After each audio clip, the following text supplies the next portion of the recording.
नमस्कार, मैं प्रियंका मेहरा। आप देख रहे हैं राइट टू एक्शन। शुरुआत करते हैं इस वक्त की बड़ी खबरों के साथ।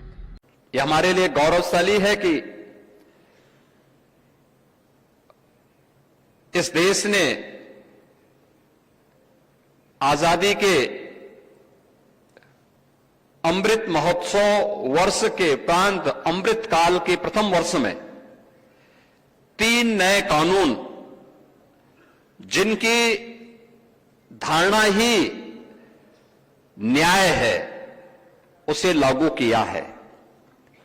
ये 3 नए कानून भारतीय न्याय संहिता, भारतीय नागरिक सुरक्षा संहिता और भारतीय साक्ष्य संहिता, इन्हें सफलतापूर्वक लागू करने में आज पूरा देश तेजी के साथ आगे बढ़ा है।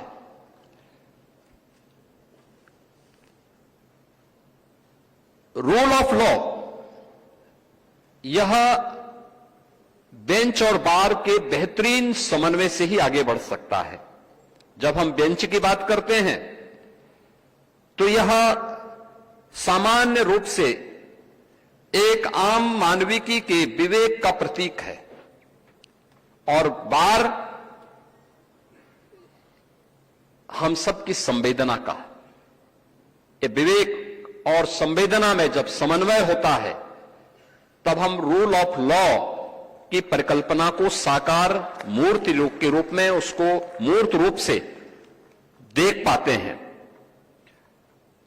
आज मुझे बताते हुए प्रसन्नता है कि इसमें बेहतर समन्वय हो, इसके लिए हम लोगों ने उत्तर प्रदेश में इंटीग्रेटेड कोर्ट कॉम्प्लेक्स बनाने प्रारंभ किए हैं। 10 जनपदों के लिए एक साथ हम लोगों ने धनराशि भी इसके लिए जारी की है, जिसमें एक ही कैंपस में सभी प्रकार के कोर्स, जिले स्तर के सभी कोर्स होंगे। वहीं पर हमने बार के लिए भी व्यवस्था उपलब्ध करवाई है। वहीं कैंपस में उनके लिए आवास की सुविधा और अन्य हर प्रकार की सुविधा भी उसी कैंपस में हम लोगों ने प्रारंभ की है। इसके साथ ही जो जनपदीय न्यायालय हैं, उनमें भी मुझे इसको बात को देख करके कभी कभी बहुत होता था कि हमारे जो डिस्ट्रिक्ट जजेस थे, उनके चेंबर में एसी नहीं था। हम लोगों ने उसके लिए भी अपनी सहमति दी।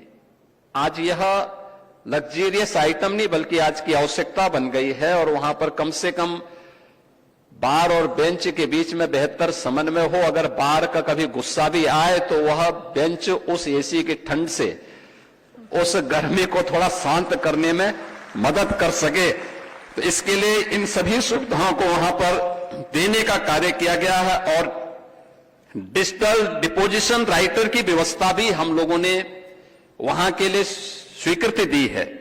इस खास कार्यक्रम में इतना ही। देश और दुनिया की तमाम बड़ी खबरों को देखने के लिए देखते रहिए राइट टू एक्शन, सच के साथ।